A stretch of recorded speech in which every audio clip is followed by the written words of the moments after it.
আজকে শুক্রবার, আজকে কিন্তু তাণ্ডব যেমন মাল্টিপ্লেক্সে খেলা দেখাচ্ছে ঠিক তেমনই সিঙ্গেল স্ক্রিনেও খেলা দেখাচ্ছে। আজকে কিন্তু বেশ এরকম কিছু ভিডিওস দেখলাম সোশ্যাল মিডিয়ায়, যেখানে কিন্তু অলরেডি সিনেমা হলের বাইরে দর্শকের লাইন দেখতে পাওয়া গেছে। আমি সিঙ্গেল স্ক্রিনের কথা বলছি। শ্রীপুরের একটি সিঙ্গেল স্ক্রিন দেখলাম, যেখানে অলরেডি কোলাপসেবল গেট ধরে প্রচুর দর্শক দাঁড়িয়ে আছে, তারা তাণ্ডব দেখতে ঢুকবে। এবং আজ কিন্তু সিঙ্গেল স্ক্রিন যথেষ্ট ভালো একটা পারফরমেন্স দেখেছে তাণ্ডবের। আর মাল্টিপ্লেক্স নিয়ে কী বা কথা বলবো। রাইহান রাফি ভাইয়া পোস্ট করেছেন, স্টার সিনেপ্লেক্সের আগামী দুদিনের 100টা প্লাস শোয়ের একটাও টিকিট নেই তাণ্ডবের। কি ভয়ঙ্কর একটা রেসপন্স তাণ্ডব দেখছে মাল্টিপ্লেক্স চেনে। মানে আমার তো এটা ধারণা যে মাল্টিপ্লেক্স চেন থেকে চোখ বন্ধ করে 20 কোটি টাকার গ্রস কালেকশন তাণ্ডব করতে চলেছে, এটা কোথাও গিয়ে আমার মনে হয়। কেননা দেখো, যে সিনেমা বিগ স্ক্রিনে এনজয় করার মতন সিনেমা, আমার মনে হয় দর্শক হলে গিয়েই সিনেমা দেখবে।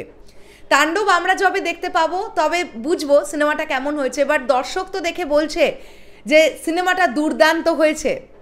আমরা কিন্তু দেখতে পাচ্ছি, সেই ফলাফলটা কিন্তু আমরা দেখতে পাচ্ছি। দর্শক কিন্তু প্রচণ্ড উৎসুক হয়ে সিনেমা হলে যাচ্ছেন এবং তাণ্ডব দেখে যখন বেরোচ্ছেন তারা কিন্তু পজিটিভ। আরে দেখতে হবে, আমাদের মেগাস্টার শাকিব খানের ছবি এটা। মেগাস্টার শাকিব খান এখন আর যে সে গল্পে সাইন করেন না। মেগাস্টার শাকিব খান এখন ভালো গল্প ছাড়া কাজ করেন না। আর আমরা চাই এই ধারাবাহিকতাটা অটুট থাকুক। এটা তো তোমাদের একটা বললাম, যেটা রাফি ভাইয়া পোস্ট করেছেন আগামী দুদিনের, এই যে এই কথাটা তোমাদের বললাম। এর পরবর্তীতে আমি তোমাদের একটা জিনিস দেখাতে চাই। এ দেখো, আজকে এটা তাণ্ডবের রেসপন্স রাফি ভাইয়াই শেয়ার করেছেন। কাতারে কাতারে লোক বেরোচ্ছে হল থেকে। দুর্দান্ত রেসপন্স, জাস্ট দুর্দান্ত একটা রেসপন্স। দেখতে পাচ্ছেন আপনারা ভিড়টা? প্রচুর ভিড় হয়েছে, প্রচুর ভিড় হয়েছে আজকে। আর এবারে যেটা দেখাবো না, আমি আপনাদেরকে বলছিলাম যে সিঙ্গেল স্ক্রিনে শ্রীপুরের একটা ফুটেজ আমার কাছে এসেছিল, সেটা আমি আপাতত পাচ্ছি না, বাট আমার কাছে এসেছিল সেই ফুটেজ। আপনারা যারা শ্রীপুরে থাকেন, আমার মনে হচ্ছে আমি চন্দ্রিমা সিনেমা হলের কথা বলছি, আমি যদি ভুল না করি।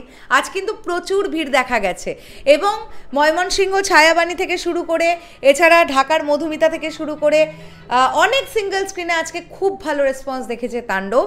আমরা আশা রাখবো যে যখন ওয়ার্কিং ডেটা চালু হয়ে যাবে, যখন লোকের কাজকর্মের দিন শুরু হয়ে যাবে, তখনও একটা স্ট্রং হোল্ড বক্স অফিসে করবে তাণ্ডব। কেননা এই সিনেমাটাকে দর্শক যেভাবে, আরবান অডিয়েন্স যেভাবে এই সিনেমাটাকে স্পেশালি নিয়েছে, এটা কিন্তু একটা বিশাল বড় বক্স অফিসের অ্যামাউন্টে যেতে পারে এবং যাওয়ার একটা চূড়ান্ত সম্ভাবনা আছে। তাণ্ডব নিয়ে এত খবর তো করছি, এখন ব্যাপারটা হচ্ছে আমরা কবে তাণ্ডব দেখতে পাবো। যদি ইন্ডিয়া রিলিজের কোনো প্ল্যান থাকে, ওয়েস্ট বেঙ্গলে যদি রিলিজ পায়, যেদিন রিলিজ পাবে সেদিনই দেখতে যাব। আর যদি ওয়েস্ট বেঙ্গলে রিলিজ না পায়, সেক্ষেত্রে ওটিটিতে এলেই দেখতে হবে। বাট প্রচণ্ড উৎসুক হয়ে আছি তাণ্ডব দেখবো বলে, এটা ঠিক। এত পজিটিভ রিভিউ দেখতে পাচ্ছি, দেখা যাক। শেষ করলাম ভিডিওটা, দেখা হচ্ছে আবার খুব শিগগিরই নতুন কোনো ভিডিও নিয়ে। তাহলে এখনের জন্যে টাটা।